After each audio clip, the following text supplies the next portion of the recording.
YouTube, how you doing? Hope you're all well. Special hello to my 66 subscribers. Thank you very much for following me. I hope I'm helping, and if you need anything, as always, leave a message and I'll do a video and see if I can help you. Today's video is going to be about these. I'm just about to roll my foot out, so my foot's a little bit tight. It's a little bit sore. It feels as though it needs a massage.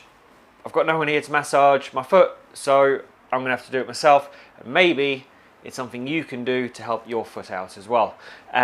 So the foot is made up of 26 bones, 30 joints, and over 100 muscles, tendons and ligaments. And they're all there to help stabilize, balance, produce force and absorb impact.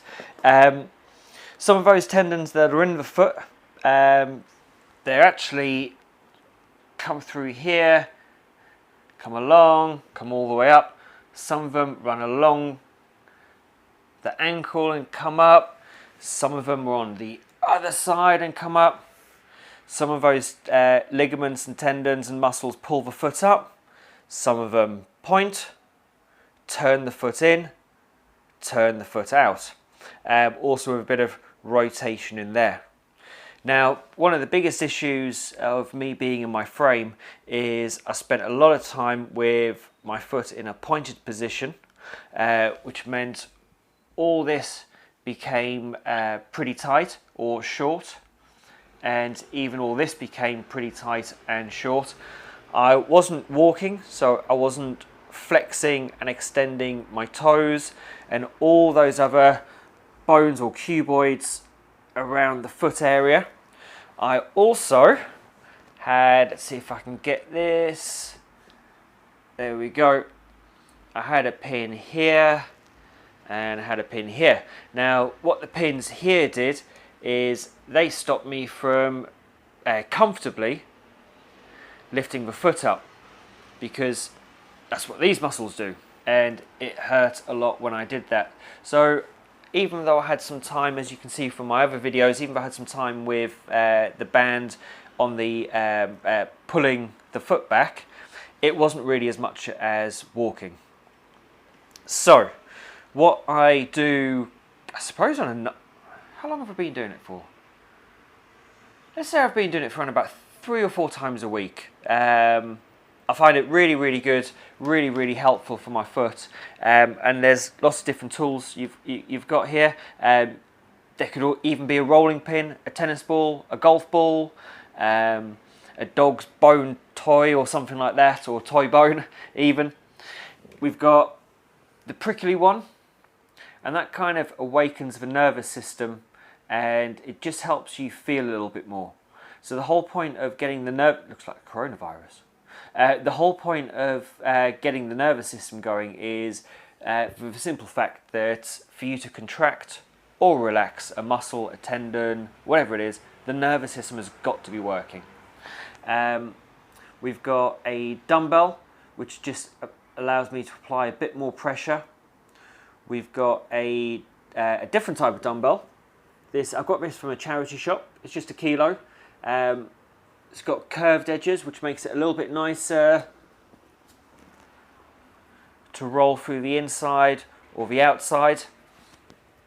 Got a single ball, just because I came about it, so I thought why not, and thought give it a go.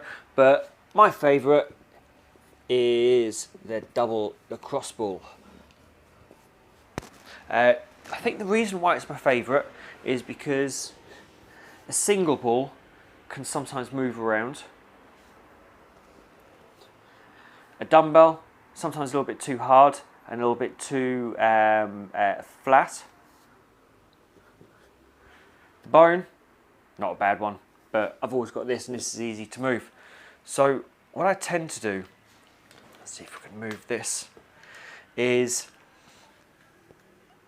when we walk, we take our back foot behind us, and what we should do is we should really get that big toe joint working. But when we don't have a full range of movement for the foot, it doesn't tend to work. And when we don't use our tendons and we don't use ligaments and things like that, they kind of it's almost as if they dry up. It's like an elastic band. They get drier and they're not as elastic and mobile as they used to be. So I get a double across ball. I get the foot on there. I should do it on that one there, but just for, actually if I move the camera, don't have a go at me for this. I'm not a professional cameraman. So to begin with, I keep my toes relaxed, because when we start to work all these, the foot lifts up and then all this gets stretched. And when that gets stretched, the pain can be a little bit more severe when you're working through the lacrosse balls. So the first thing I do is just allow the foot to relax, and I just roll, applying pressure from here, push down towards the heel, and then relax a bit of pressure and start again. And I just see how that is, and I work through the midsole and then the outside. Then what I do, if everything feels fine, I then add a bit more pressure to the underside by lifting the top, foot relax, and then as we roll, lifts up, and you'll instantly feel this area here almost becoming a little bit more rope-like, a bit more tight string-like, as all those tendons straighten, and you can see how there's much more tension there than there. So lifting the foot up stretches all those tendons, muscles, ligaments underneath, and for me it just gives me a much better stretch. What I also do, we want to try and get some range of movement going through that big toe joint. So big toe joint, bunion, what I call I call it bunion bone because my yoga teacher calls it bunion bone, and it works really well, so we're calling it bunion bone. This whole joint is really, really important for foot health. We want to be able to, it's gone. And it's back again, as if nothing had happened. So we want to try and get some stretching through this joint. And now at the moment I'm sitting down. For me to get a much better stretch through here, I would probably stand up. But just for the purpose of this video, I'll stay seated. So I'm just rolling through, outside, middle, inside, lift the toes up, push them down. When you hit a trigger point, or when you hit a point that's sore, just hold it on there and just produce a bit of movement. Now you can either push down harder to produce more pressure, PSI, or lighter. It all depends on your threshold, but you want a little bit of discomfort in there. And then just flex and move a foot. Remember, we want as much movement through those 26 bones, 30 joints, and over 100 muscles. So give them a go, see if they help your feet out as much as they do mine. Like, subscribe if you haven't done so. Give it off to somebody else if they suffer from any slight feet issues or have been in a frame. And I'll see you next video. Take care. Bye bye. Bye bye.